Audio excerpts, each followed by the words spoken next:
Thank you for remaining seated. My name is Arianto Patunru with the Indonesia project. We now move to the last session, certainly not the least. We're very honored to have Professor Ross Garnaut, Emeritus Professor in Economics and Business from the University of Melbourne and also Australian National University. Professor Garnaut will deliver the keynote address on Australia, Indonesia, and region, and in achieving net zero emissions. So without further ado, please welcome Professor Garnaut.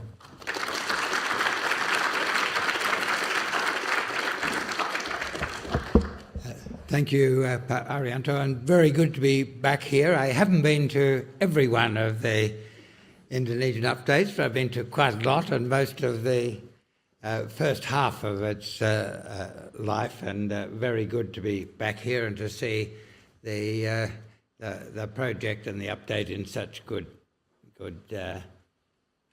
health. I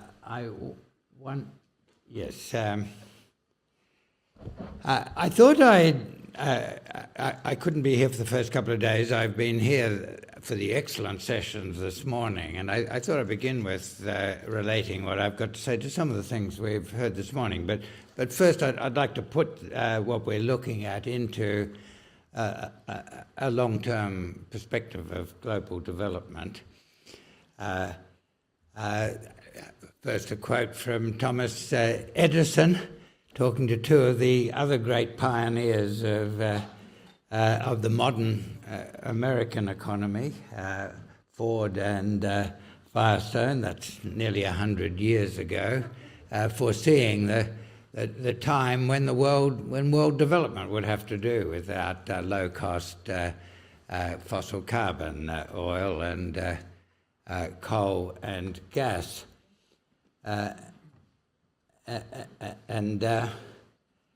I think that's an important perspective to have in this whole story. If the world was relying on fossil carbon, coal, gas and oil for its energy, for reductants, for reducing iron oxides into metals, for chemical processes, then we would face quite a large constraint in bringing the whole of the international community into global development. We saw a foretaste of that with the growth of China, the longest period of economic growth for a large country that the world's ever seen, the strongest period of investment-led growth, 2002 to about 2012. And that put a very big strain on global markets for oil and gas and coal. The increase of all the price in all of these commodities was about 400%. Very good for countries that were exporting some of this stuff, but it really foreshadowed a challenge for global development if that's all that we had.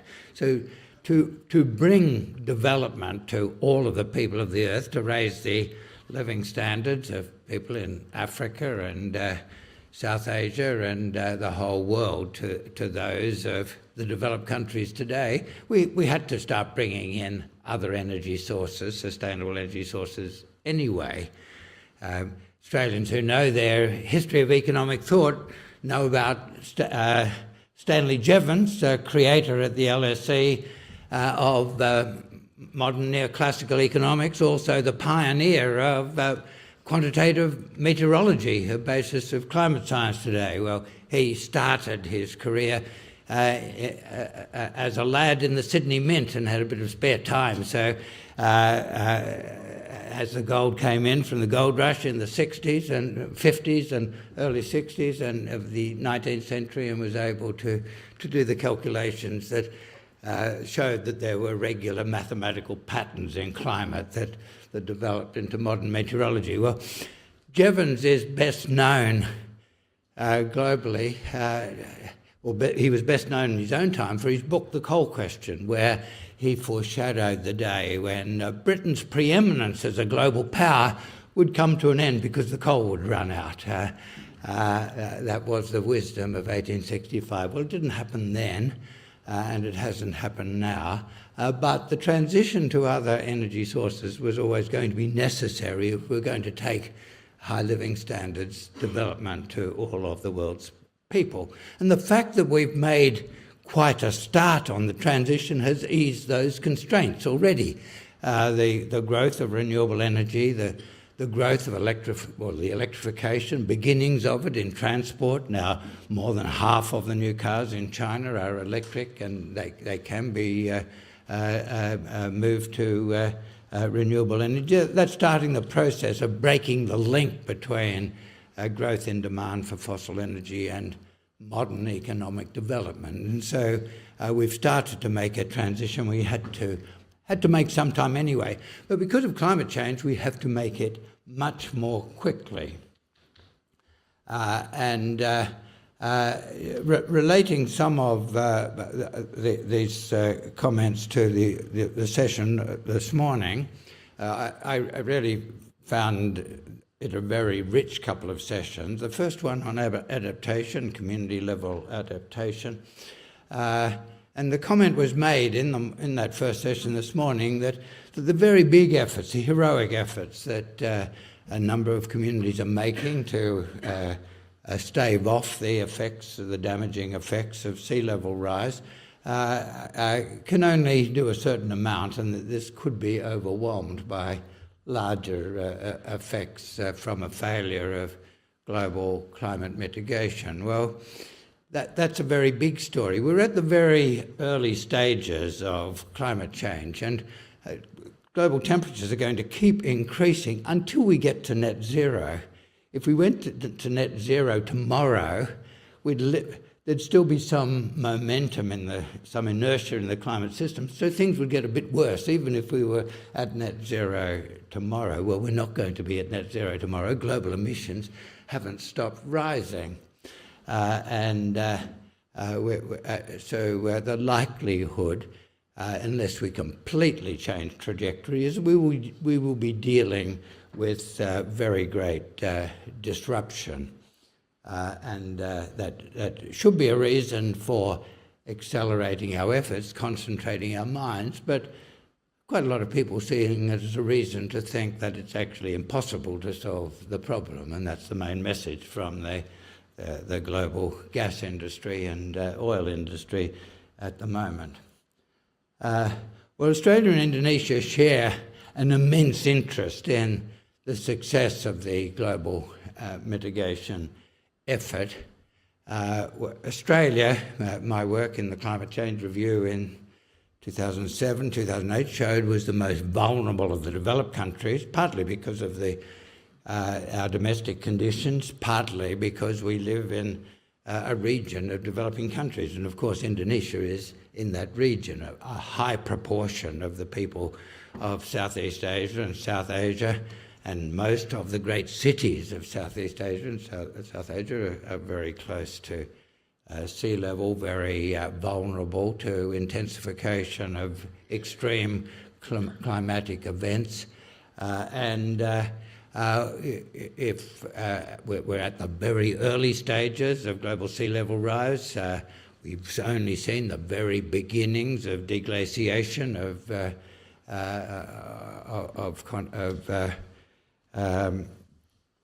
glaciated areas, and only the very beginnings of it at the poles. That could accelerate very nastily if we're not very effective in the period ahead. Southeast Asia, South Asia are likely to suffer quite extreme pressures of movements of people, of disorder. So that gives us a very big shared interest in avoiding those effects. But we both also have large opportunities in the zero carbon economy. We will both lose our big fossil carbon exports. Australia and Indonesia are the two biggest exporters in the world of thermal coal, and we're large exporters of LNG, especially Australia these days. We will lose those exports, but in the zero carbon world there'll be a completely new pattern of international trade in energy. There'll be a new energy trade, mainly in the form of goods, because it's very hard to transport renewable energy amongst continents, and Australia and Indonesia can do very well out of that. Probably Australia even better. Indonesia better if it uses opportunities for cooperation with Australia on those things. We both have to recognise that we will lose the large economic contributions that are currently made by fossil carbon if the world succeeds in dealing with the climate problem. If the world doesn't succeed in that effort, then we'll be dealing with much bigger costs and much bigger consequences.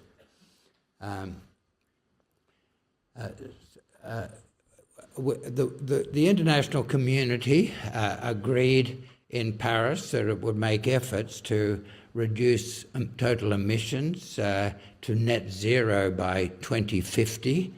And it did that because it had agreed on an objective of keeping climate increases, average increases in temperature across the world to as close as possible to 1.5 degrees. The 2050 net zero came out of the atmospheric physics, the arithmetic of the atmospheric physics. Of course, that assumed that we were going to get there in a straight line. If we're slow to start, we have to get there earlier. And we've been very slow to start. In fact, we haven't started at all if you look at the world as a whole. So net zero by 2050 is not quite good enough if you want to keep close to 1.5 degrees. We gave practical effect to the Paris Agreement in the meeting in Glasgow, held during COVID, a year late, but very successful under the unlikely leadership of Boris Johnson. And at Glasgow, Australia for the first time committed to a net zero objective by 2050. The US had a couple of years earlier agreed to that objective. Indonesia agreed within that international community for the first time to a net zero timetable, 2060, the same as China. India made what for India was a very big new commitment of net zero by 2070. That doesn't quite add up to net zero for the world as a whole by 2050. The atmospheric physicist in Climate Resources in Melbourne, which does a lot of the work for the IPCC on the global target, said that if we all come forward by 5 years, those numbers can be made consistent with 1.5 degrees.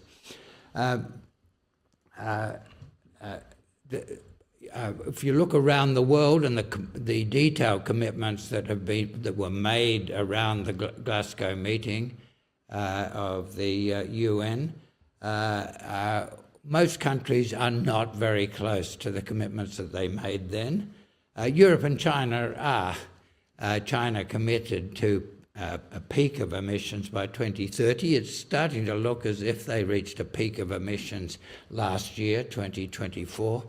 It still can be subject to variations with major climatic events, but probably they reached their peak 6 years ahead of the commitment in Glasgow. That's the good news. Of course, Australia and Indonesia are not very good news. Australian emissions, other than in the land sector, where there's some controversy about measurement and accounting, but outside the land sector, there's been no progress at all in the last few years, and very little progress since 2005. So assumptions that Australia can reach expectations that Australia can reach a 43% reduction by 2030 are based on heroic assumptions about a change of trajectory. and that's without a change of policy, because we do not have the policies that will get us there. And we're currently discussing what we do about 2035. It's very important for the international effort that we make a commitment that's consistent with net zero by 2050, and that would require a reduction of about 75%. There's been some comment, including some academic comment, that this is not practical. Well, it's not practical because Australia doesn't have the policies in place to get us there, and so some people are saying, well, we therefore have to modify our objectives because we don't have the policies that will get us to those objectives. Let's be clear, the implication for that is that we're pushing against success for the world in dealing with the climate problem, and that's the situation that we're starting to get ourselves into. But the big problem of the world, of course, and it was discussed briefly at the end of the last session, is President Trump. What's happened in the United States is of great consequence. The US, the second biggest emitter of greenhouse gases in the developed world, second to China in the world, about 1/8 of emissions. It had been making progress under a policy that depended enormously on budget finance subsidies that the rest of the world couldn't afford, but it was making progress domestically inside the United States under the Biden administration. Rather remarkably, in my view, that's all been repealed, remarkably because a lot of the action on renewable energy had been in states that voted for Trump, and that doesn't seem to have been a constraint on the repeal of a lot of the Biden measures. Trump has gone further than pull America out of international cooperation. As was discussed in the last session, the Trump administration is actively trying to kill activity in the rest of the world. It's saying that we've got a very strong draft agreement for the international maritime cooperation, which would put strong carbon constraints on use of fuel for international shipping. Trump is saying, we will penalise countries that do not withdraw from that. America itself has withdrawn. As was said at the end of the last session, I think it was actually said it, very important that we find a way for the rest of the world continuing despite not only US withdrawal but US antipathy. Now this has difficult geostrategic and geopolitical implications as well as economic and climate implication. It's a really big and hard question, but let's be clear, the success of humanity in dealing with the climate problem depends on the rest of the world finding a way of holding together against the active antipathy of the Trump administration. An awful fact that has lots of implications.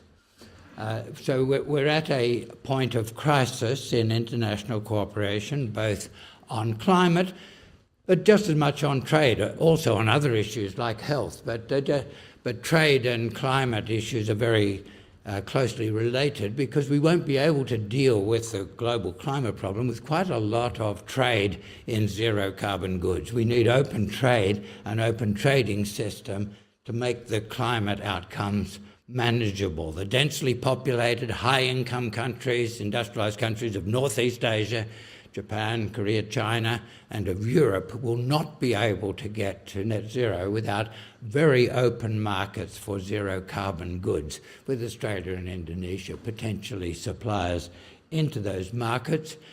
Even with the non-US climate cooperation holding together, we'd still have a big problem if trade wasn't holding together.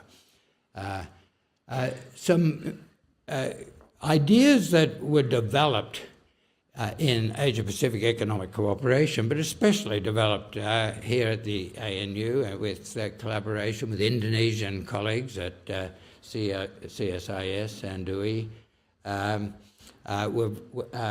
have been very important in progress on global cooperation on climate change in the last dozen years. The idea from APEC of concerted unilateral trade liberalisation became the organising idea for cooperation at Paris, followed on at Glasgow on international climate cooperation. It's actually an essential idea for cooperation, especially in a world in which the United States is not participating. I've spent too long on my early remarks, so I'll race through the rest so that we don't get further behind. But concerted unilateral climate mitigation works pretty much like concerted unilateral trade liberalisation worked in APEC, when APEC was working effectively. You get agreed international goals. In trade, we had the commitment in Bogor of leaders of the APEC country back in 1994 under President Suharto's leadership, commitment to free and open trade by 2010 for developed countries, 2020 for developing countries, and then within that context, individual countries found their own combinations of policies to get us there. And we actually made very good progress on that for half a dozen years. It fell apart with the East Asian financial crisis and then the retreat into bilateral and preferential trade in the 21st century. But it worked very well through the 1990s. And that's the model for climate mitigation, agreed in Paris, given concrete form in Glasgow, potentially the way forward, but threatened by the antipathy of the United States. Our progress so far is too little and too slow even before the second Trump mitigation and the second Trump administration, and we're not going to be able to get anywhere near the agreed international goals without the rest of the world finding a way to continue cooperation on trade and climate without the United States to begin with. It's very important that we don't discriminate against the United States in trade or amongst each other on trade. Avoidance of doing anything that discriminates against the United States for not participating in the cooperative trade and climate arrangements is going to be essential to make it easier for the political wheel to turn in the United States. It may or may not turn. It's unlikely to turn unless the rest of the world accommodates US re-entry with a different administration with different objectives. It's in our interest to do everything we can to keep things open for United States participation in international trade and climate cooperation. Some comments there on how we're not making it yet. We don't have yet the commitments. We're not honouring yet our commitments. One important development is the big efforts that China is making. Note,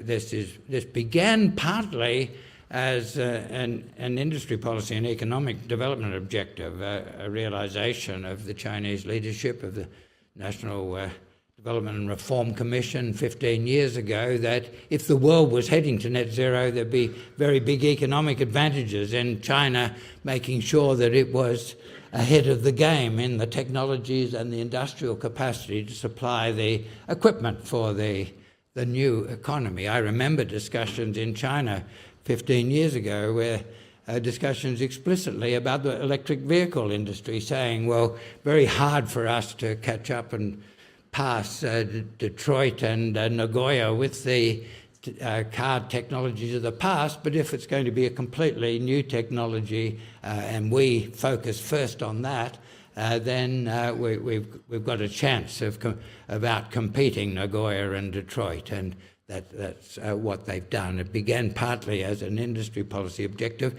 hugely beneficial for the world, just reducing the cost of the rest of the world's decarbonisation, and being applied domestically to domestic industry.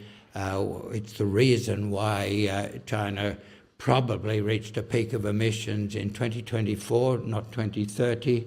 And there's an opportunity through the rest of us remaining open to trade and in a cooperative arrangement that includes China to join in that acceleration. I've mentioned there that the RCEP, the regional cooperative arrangement that includes the ASEAN countries and China, and opportunities for India, Australia and New Zealand, an opportunity for that to be the vehicle through which we accommodate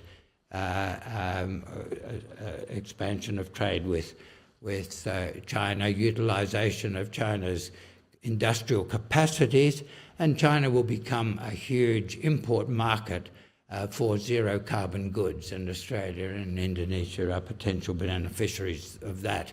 But within the framework of open regionalism, important that we remain open to the whole world, and given the advanced condition of Europe on both the institutions of decarbonisation and a lot of the technologies, doing everything we can to link to European institutions, regulatory frameworks is an advantage.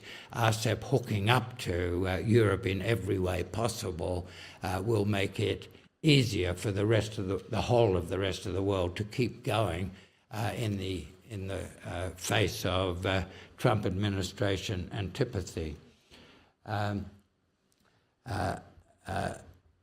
A few elements of Indonesia-Australia cooperation, keeping trade and cooperation on trade and climate open with each other is obviously the starting point, and I think that we can be important in ideas in climate cooperation just as we were in trade cooperation. A lot of the APEC ideas came from Indonesia and Australia. APEC is not, APEC still exists, although it's hard to imagine APEC moving forward on trade liberalisation and climate mitigation with US antipathy. But one of the features of APEC is that there's opportunities for plurilateral agreements, for subsets of countries to reach agreement and to do things even if some countries don't participate. We had the lucky fortune, the world had the lucky fortune that at one stage in history, about 11 or 12 years ago, we had graduates of economics at ANU as trade ministers of both Indonesia and Australia, Murray Pangestu and Craig Emerson. They put together a plurilateral framework for cooperation in goods relevant to climate change within APEC, and it was an arrangement that countries could voluntarily sign up to. Nearly every APEC country did, including the United States at the time. That would have been Obama back in 2014. And that actually made quite a lot of difference in keeping open trade in climate-related goods, inputs into zero carbon industries. It was very helpful. It could be extended. We'd be naive to think that America would be a positive participant for the time being, but there's a mechanism there for the rest of APEC to expand the Pangestu Emerson initiative to a wider range of goods, to keep things going, and to provide an easy framework for the US to rejoin in due course. 1 minute, Arianto says. So I'll focus on my last idea, which I've stolen from Buddhi. we had a very very good week in Jakarta about a year ago, and talking about Indonesia-Australia cooperation on energy and climate change. One thing that Indonesia needs, and Buddy's written about this, is it needs it for energy and development reasons independently of climate, but zero carbon is going to be easier if it does it. An inter-island grid with submarine connections, because most of the richest renewable resources of Indonesia are in the outer islands, in West Papua, in Sulawesi, in Kalimantan, in parts of Sumatra. So get that grid in place, and the rest of the world, the rest of this region should help Indonesia to get it in place. It's the sort of thing that Japanese, Chinese, Korean institutions can fund relatively easily. You'd end up using a lot of their capital goods. You'd even have them competing against each other to get a good price. Australia's got a very strong interest in helping that all join together. Once you've got that in place, then linking to countries on the edge of Indonesia becomes very easy. Of course, across the land border into Papua New Guinea, across the land border into Timor-Leste is very easy. From South Sumatra to Singapore is very easy. Once you're in Indonesian Timor and Timor-Leste, the connection to Australia is relatively straightforward. Once you're in North Sumatra, the links to West Malaysia are simple. Once you're in Kalimantan, the links to Sarawak and Sabah are straightforward, and you're not far from continental Southeast Asia in Thailand. So build the Indonesian grid with Australian strong support, bringing in the big money and the capacity in that sort of engineering from Northeast Asia.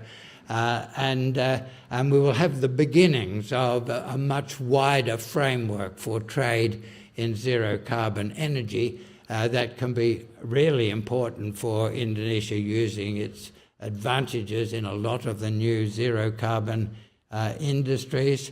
It becomes an opportunity for Australia. It becomes a path to support for decarbonisation in the rest of Southeast Asia, and one day beyond that to other parts of Asia. Thanks, Buddy, for that.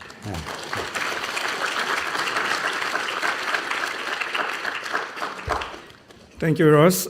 Time for questions. One question per person. No speech, please.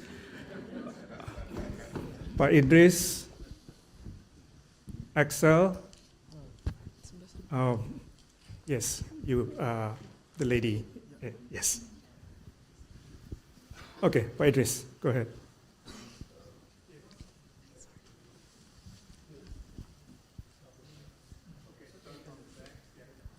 Right, Sharon Sia from the Crawford School at ANU. Thanks very much for your keynote. And I share with you the dismay at the state of multilateral cooperation. But given the state that we are in now, and the US being very disruptive and destructive in their actions, where previously they wanted to just withdraw from the Paris Agreement, but now just actually taking a sledgehammer to everything, I want to posit a suggestion to you, which may be offensive to our American friends. How can we eject the US completely from all of the international organizations that they are in? From the UNFCCC, so they can no longer be blockers at negotiations, and from the WHO, the IMO, because they're clearly not a constructive player anymore, in fact a destructive player. And so I don't quite agree with this idea of not discriminating them. I think for the foreseeable future, even beyond the Trump administration, we need to think about how we can cooperate without the US in the picture, because they're driving us towards a prisoner's dilemma now, with threatening countries with additional tariffs. Okay, thank you. Right, just got the mic. Or Axel, go ahead first. Yes, as the sole European participant, my question to you is, you say, there should be collaboration with Europe, but Europe is currently under extreme internal pressure. You've heard about the difficulties for the 2040 European target. What signal should the Australian government, as the hopeful host of COP31, send to Europe to sustain the internal European debate, which is far from resolved? Thank you, and Paidris. Thank you very much for the inspiring keynote, Professor. I'm Idris Suleiman from the University of Canberra, and I'm working on the decarbonisation of electric buses in Central Java as a start. My question is relating to your comments regarding electric vehicles in China, where they have already 90% of electric buses actually running around. So instead of subsidies in fossil fuel transport and electricity, what kind of incentives would you suggest local governments or local manufacturing sector have can be recommended for them in electric buses? Thank you. Pat. Please, Ross. On the question of why not exclude America, we can't actually solve the climate problem without one day America rejoining the effort. It's 1/8 of world emissions. We could all go to net zero, and if that 1/8 continued, then global temperatures would still increase. So also, America is a very powerful country in many ways, and without US constructive participation in international cooperation, there'll be pressures for things to fall apart, and the only stable solution in the end will be for American participation, permanent.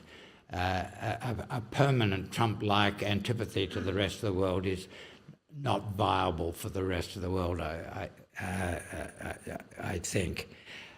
Also, America's got most of the world's nuclear weapons, so it's got ways of making life hard for countries that it's unhappy with. Europe, yes. Europe is the lodestar. Europe has done best on climate, and the domestic politics of Europe on everything have become difficult, made more complicated by what's happened in the United States. But that increases the reason for us doing things cooperatively with Europe. One thing I'd like us to do, it would be very good for Australia, would be to go back to carbon pricing and link to Europe, to be part of the one system, as we were due to be. We'd agreed with Europe we'd be that on July the 1st, 2014, and Tony Abbott got rid of our system on June the 30th, 2014, one day before we were due to be part. That would help to reinforce, and I think that is actually the natural way for RCEP and for cooperative arrangements in this region to evolve, to each of us link in with Europe. It would be very good for Indonesia to have that sort of anchor, very good economically for Indonesia as well. And it could become a vehicle for Northeast Asia to connect to Europe, not directly, but initially through participation in Asian regional matters that themselves were linked to Europe. What can Australia with COP31 do to that? Well, this Australian dreams that we could recognise our national interest in strong climate action, in use of our comparative advantage in new industries in the zero carbon world, recognise that we would be better off economically as well as better off for climate objectives in moving quickly to a set of policies in Australia that were consistent with getting us to net zero by 2050. That would include carbon pricing. An announcement in Adelaide in 2026 that we were doing this and we were restoring what we broke in 2014 would be a wonderful step forward. And then EVs for electric vehicles for Indonesia. Well, first thing is get rid of those horrible subsidies for petroleum, which are a problem for development, a problem for equity, a problem for the budget and economic stability. So get rid of those. And then the second thing that the government can do alongside that is recognise the importance of the infrastructure, the charging infrastructure for electric vehicles. And in that world, it's quite likely that Indonesia, moving ahead with electrical vehicles, could find a place in the global trading system for some components of the electric vehicle. Thank you. With apologies, I only have time for one more question. That's online question. Go ahead.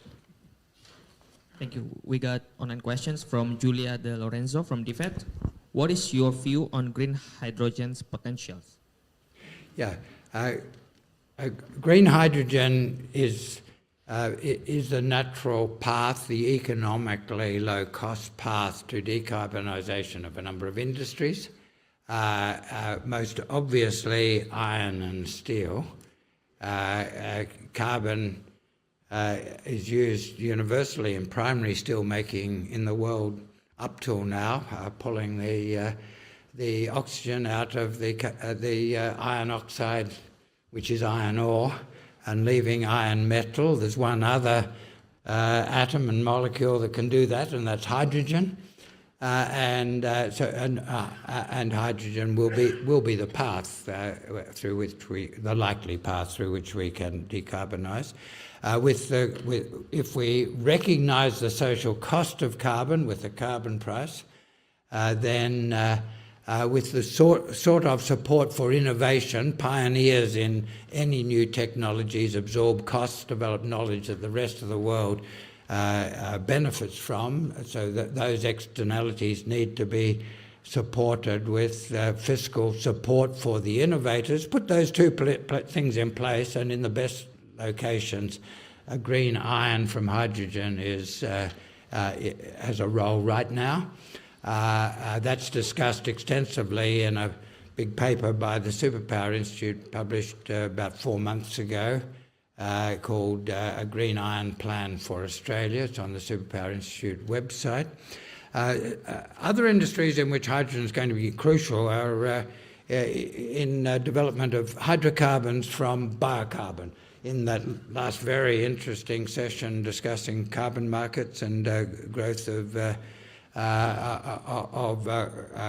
carbon in biomass, biomass is also going to be essential as a base for carbon and biocarbon in industries where you simply can't avoid that. And if you can sustainably grow and harvest biomass, beginning with the waste from palm oil, if you like, then the combination of that the carbon in the renewable carbon from biomass with hydrogen can make the hydrocarbons which can be the source of hydrocarbon, zero emissions transport fuels, and the base for chemicals replacing coal, gas and petroleum. So that is the essential role for hydrogen. It's not the role that Alan Finkel and the Australian enthusiasm for hydrogen a few years ago had in mind. There was a lot of discussion of Australia of a hydrogen export industry developing to replace the LNG industry, big exports of liquid hydrogen. Well, if you paid attention in your high school chemistry, you'd remember that hydrogen will not liquefy until it gets almost to absolute zero, that the amount of energy you require to force liquefaction increases more than linearly the closer you get to absolute zero. So you use half the energy in hydrogen just to liquefy it, not like methane gas, which liquefies more easily. And you'll also know from high school chemistry, if you paid attention, that hydrogen's the smallest atom and the smallest molecule, and it can seep out between molecules of steel, and so rather hard to transport. Now you can, there are special materials you can build chips out of, but they cost a lot. So it's going to cost 3 times as much to take Australian, very cheap hydrogen and use it in Japan or Korea or China or Germany. It will cost 3 times as much there as it costs to use it in Australia. So it'll be mainly used for industry and not as a trade in energy itself. The exception will be those small countries with almost no domestic renewable energy capacity, and because they're high-income countries, high demand for energy, like Singapore, like the economy of Taiwan, where they'll need to do some very high, expensive things, and importing hydrogen might be that. But mainly it will be as an input into industry for liquid transport fuels, zero emissions liquid transport fuels, replacements for petrochemicals, plastics, and for decarbonising iron and steel. With that, please join me in thanking Professor Garnaut.